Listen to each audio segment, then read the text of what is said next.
పెళ్ళైనా పండగైనా వేడుక ఏదైనా పట్టుచీరల ప్రత్యేక వేదిక వారాహి సిల్క్స్. రసవత్తరంగా మారింది మున్సిపాలిటీ రాజకీయం. పటాన్చెరులో బీఆర్ఎస్ చేతికి ఇస్నాపూర్ మున్సిపాలిటీ వెళ్ళింది. ఇస్నాపూర్ దక్కించుకోవడం వెనుక చక్రం తిప్పారు స్థానిక ఎమ్మెల్యే మహిపాల్ రెడ్డి. కాంగ్రెస్కు ఇస్నాపూర్ చేజిక్కకుండా పావులు కదిపారు ఆయన.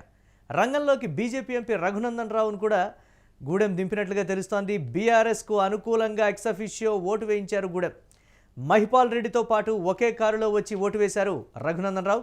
ఇక ఇస్నాపూర్లో మొత్తం 26 వార్డులు, కాంగ్రెస్కు 10, బీఆర్ఎస్కు 12, 4 స్వతంత్రులుగా ఉన్నారు. ఇక కాంగ్రెస్లో 3 ఇండిపెండెంట్లు చేరారు, అలాగే బీఆర్ఎస్లో మరో ఇండిపెండెంట్ చేరారు. 2 పార్టీలకు సమానంగా 13 ఓట్లు రావడంతో గూడెం స్కెచ్ వేశారు. ఇస్నాపూర్ చైర్మన్ పీఠం దక్కిన తర్వాత గూడెం హాట్ కామెంట్స్ చేశారు. బుల్లెట్ దిగిందా లేదా అంటూ కాంగ్రెస్పై పరోక్షంగా కౌంటర్లు ఇచ్చారు. అంతకుముందు బీఆర్ఎస్ ఖాతాలోకి గుమ్మడిదల, జిన్నారం, గడ్డిపోతారం, ఇంద్రేశం మున్సిపాలిటీలు అయితే చేరినటువంటి పరిస్థితి ఉంది.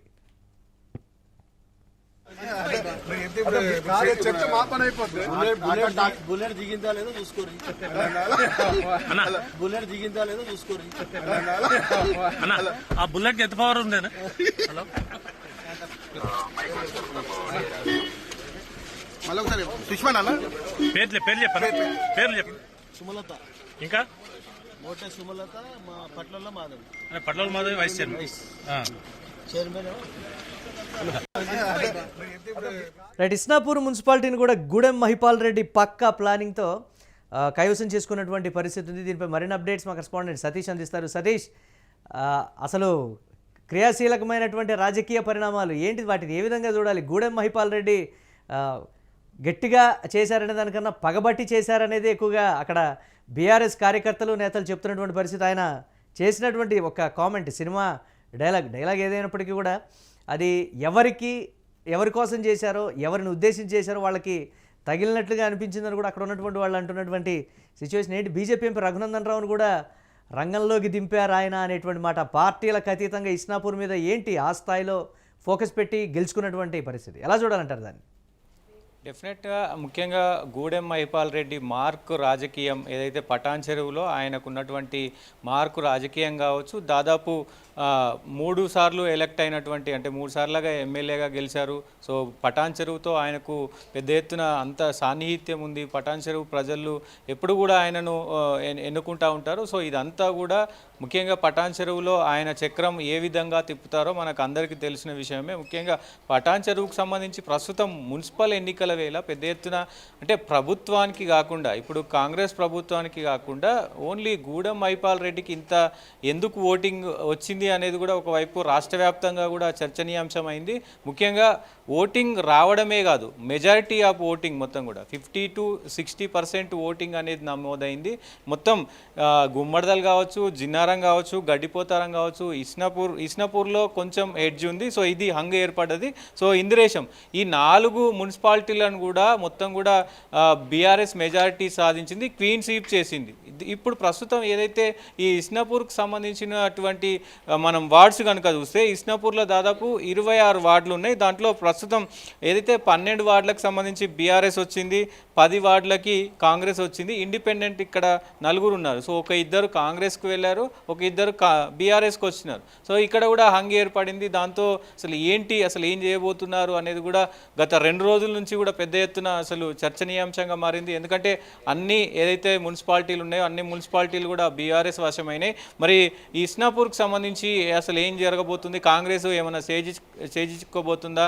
ముఖ్యంగా మరి క్లీన్ స్వీప్ కాకుండా చూస్తుందా అనేది కూడా ప్రస్తుతం చర్చనీయాంశంగా మారింది. సో ఈరోజు అంటే ఎవరు ఊహించని విధంగా, అసలు ఎవరు ఎక్స్పెక్ట్ చేయని విధంగా ఇద్దరు, గూడెం మహిపాల్ రెడ్డి అలాగే ఎంపీ రఘునందన్ రావు, సో ఇద్దరు కలిసి ఒకే కారులో రావడం, అది మహిపాల్ రెడ్డి కారులో రావడం, ముఖ్యంగా ఇస్నాపూర్ మున్సిపాలిటీలో ఆ ఓటు. భారతీయ జనతా పార్టీ నేతలు ఏం చెప్తున్నారు సతీష్ ఈ పరిణామానికి సంబంధించి? రఘునందన్ రావు అండ్ గూడెం ఒకే కారులో రావడానికి సంబంధించి కావచ్చు, అక్కడ జరిగినటువంటి రాజకీయ మంత్రాంగానికి సంబంధించి ఏం చెప్తారు? అంటే ముఖ్యంగా ఇప్పుడు ప్రస్తుతం అంటే ఇది రాజకీయంగా చూస్తే, రాజకీయంలో ఎవరు కూడా అంటే శాశ్వత మిత్రులు ఎవరు ఉండరు, శాశ్వత శత్రువులు ఎవరు ఉండరు అనేది ఇక్కడ స్పష్టంగా అర్థమవుతుంది. రాజకీయాలు జరగాలంటే ఎటో ఒక వైపు మనం ఓటు వేయాల్సిందే. దానికి సంబంధించి ఇప్పటికే మనం కరీంనగర్లో కూడా చూసాం. కరీంనగర్లో ఎవరు కూడా ఓటు వేయని పరిస్థితి ఉంది బీఆర్ఎస్కి సంబంధించి. ఎందుకంటే మెజార్టీ అటు బీజేపీకి ఉంది కాబట్టి బీఆర్ఎస్ నుంచి వీళ్ళు విత్డ్రాల్ చేసుకున్నారు. సో అట్లా అంటే కొన్ని చోట్ల కాంగ్రెస్కి కూడా బీజేపీ సపోర్ట్ చేస్తుంది. ఏదో ఒక ఎన్నిక అవ్వాల్సిందే కదా, అంటే చైర్మన్ పదవి రావాల్సిందే. సో ఎన్నిక మాత్రం ఆగకూడదు అనే నెపంతో మరి ఆయన వచ్చినట్టు తెలుస్తూ ఉంది. దీని నుంచి ఇంకా బీజేపీ అయితే ప్రకటన రావాల్సిన అవసరం అయితే ఉంటుంది.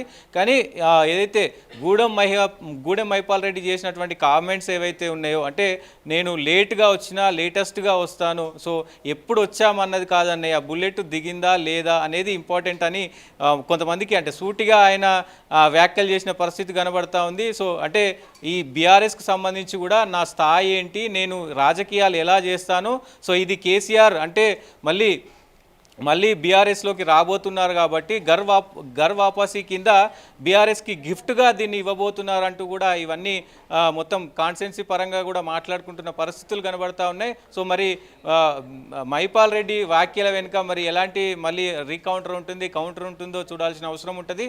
సో బీజేపీ కూడా దీన్ని మరి ఎలా చూస్తారు? కాంగ్రెస్ పార్టీకి మద్దతు ఇచ్చి తప్పు చేశాను లేకపోతే అన్నటువంటి పరిస్థితి నాకు ఏ ఉపయోగం లేదన్నటువంటి వరకు అంతవరకు ఓకే. కానీ ఆయన ఆవేశం కావచ్చు లేకపోతే ఏ స్థాయిలో ఆ అంశాన్ని ఆయన అసహనాన్ని అసంతృప్తిని మనసులో పెట్టుకున్నారో ఆ ఒక డైలాగ్తో ఆయన క్లియర్ కట్గా చెప్పేసినటువంటి పరిస్థితి ఉంది కదా, దీన్ని ఎలా చూడాలంటారు? డెఫినెట్గా అంటే నేను ఏదైతే మున్సిపాలిటీ అభివృద్ధి కావచ్చు, మొత్తం పటాన్ చెరువు అభివృద్ధి కోసం నేను బాహాటంగా పటాన్ చెరువు అభివృద్ధి కోసం కాంగ్రెస్ పార్టీలో చేరాను. సో చేరిన 1.5 ఇయర్ నుంచి కూడా ఒక్క రూపాయి కూడా రాకుండా మిగతాది కూడా అంటే ఇటు పార్టీ పరంగా నేను నష్టపోయాను, ఫ్యామిలీ పరంగా బ్యాడ్ నేమ్ వచ్చింది. ఎందుకంటే కాంగ్రెస్లో బీఆర్ఎస్ ఎమ్మెల్యేగా ఉండి కాంగ్రెస్ కండువా కప్పుకొని పనులు కాకపోతే చాలా విమర్శలు వస్తాయి. సో చాలా విమర్శలు వచ్చాయి, నా పార్టీ క్యాడర్ కూడా మొత్తం నన్ను విమర్శ చేసింది. అయినప్పటికీ నేను కాంగ్రెస్లో ఉన్నాను, సో నాకు ఎలాంటి ప్రయోజనం దక్కలేదు. సో అందుకే మళ్ళీ నేను రిటర్న్ వచ్చేస్తున్నానంటూ కూడా మున్సిపల్ ఎన్నికల వేళ ఆయన బాహాటంగా చెప్పారు. సో కేసీఆర్కి గిఫ్ట్ ఇవ్వబోతున్నానని కూడా ఆ తరుణంలో చెప్పారు. మధుసూదన్ కూడా ఇక్కడ కీలక పాత్ర పోషించాడని చెప్పుకోవచ్చు ముఖ్యంగా. సో మరి ఈ వ్యాఖ్యలు అంటే అదే కసితో ఏదైతే వీళ్ళకు పార్టీకి అంటే పటాన్ చెరువుకు సంబంధించి పార్టీలోకి తిరిగి రీఎంట్రీ ఇస్తే ఇంత గ్రాండ్గా ఇవ్వాలా అనేటువంటి ఒక చర్చ కూడా వస్తుంది కదా. మిగతా ఎమ్మెల్యేల విషయం కూడా వాళ్ళు కూడా దీనికి సంబంధించి ఒక ఆలోచనలో ఉన్నారనేటువంటి మాట దీని ఆ కోణంలో చూడొచ్చు అంటారా? డెఫినెట్గా, ఎందుకంటే ఒక్కసారి మనం పార్టీ వీడిపోయిన తర్వాత అంటే ఎమ్మెల్యేగా బీఆర్ఎస్ పార్టీలో గెలిచి ఇటు పార్టీ ఫిరాయించిన తర్వాత మళ్ళీ రావాలంటే కొంచెం నామూషి ఉంటుంది. కాబట్టి ఆ నామూషితనాన్ని పోగొట్టుకోవడానికి ఇటు కాంగ్రెస్ పార్టీకి కూడా గట్టిగా బుద్ధి చెప్పే ప్రయత్నం చేశారు. ఎందుకంటే ఈ మొత్తం కూడా పటాన్ చెరువుకు సంబంధించినట్టు మొత్తం మున్సిపాలిటీలను కూడా క్లీన్ స్వీప్ అంటే ఎక్కడ కూడా మెజార్టీ కాదు అసలు దాదాపులోకి కూడా రాకుండా చేసిన పరిస్థితులు కనబడతా ఉన్నాయి. సో గూడెం మైపాల్ రెడ్డి అంటే ఏంటి అనేది కాంగ్రెస్ పార్టీకి అక్కడ స్పష్టంగా కనబడతా ఉంది. సో ఇది కొంతమంది ఇటు బీఆర్ఎస్ ఎమ్మెల్యే కూడా అంటే పార్టీ ఫిరాయింపు ఎమ్మెల్యేలకు కూడా కొద్ది ఇట్లాంటి అంటే ఇప్పుడు గూడెం మైపాల్ రెడ్డి వచ్చినటువంటి తీరు కావచ్చు, ఆయన మరి బీఆర్ఎస్ పార్టీకి ఇటు కేసీఆర్కి ఇచ్చినటువంటి గిఫ్ట్ కావచ్చు, అందరూ కూడా ఇదే రకంగా ఎక్స్పెక్ట్ చేస్తే మాత్రం మరి చాలా గడ్డు కాలం ఉంటుంది. ఎందుకంటే ఎమ్మెల్యేలు అందరికీ ఇలాంటి సిచ్యువేషన్ రాకపోవచ్చు. సో మరి ఎలా వారు రిటర్న్ బ్యాక్ అవుతారో చూడాల్సిన అవసరం ఉంటుంది.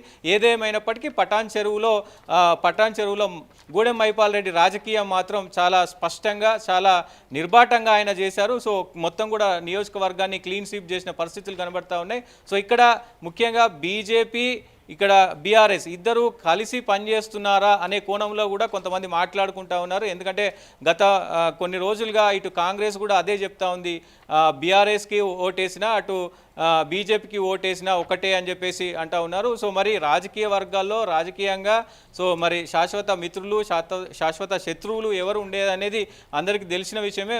దీన్ని ఎలా పరిగణలోకి తీసుకుంటారు ఏంటి, అసలు పటాన్ చెరువులో ఎలాంటి చర్చలు మొదలవుతాయి అనేది కూడా ప్రస్తుతం చర్చనీయాంశంగా మారింది. Right, thanks for updates Satish. ఇక రసవత్రంగా మారాయి మున్సిపాలిటీ రాజకీయాలు.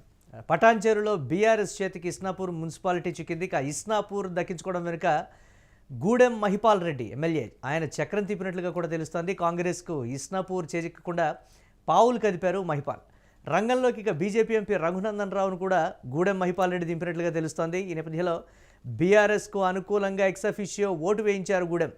మహిపాల్ రెడ్డితో పాటు ఒకే కారులో వచ్చి ఓటు వేశారు రఘునందన్ రావు. ఇస్నాపూర్లో మొత్తం 26 వార్డులుండగా కాంగ్రెస్కు 10, బీఆర్ఎస్కు 12, 4 స్వతంత్రులుగా ఉన్నారు. ఇక కాంగ్రెస్లో 3 ఇండిపెండెంట్లు చేరారు, బీఆర్ఎస్లో మరో ఇండిపెండెంట్ చేరారు. 2 పార్టీలకు సమానంగా 13 ఓట్లు రావడంతో గూడెం స్కెచ్ వేశారు. ఇస్నాపూర్ చైర్మన్ పీఠం దక్కిన తర్వాత గూడెం హాట్ కామెంట్ చేశారు.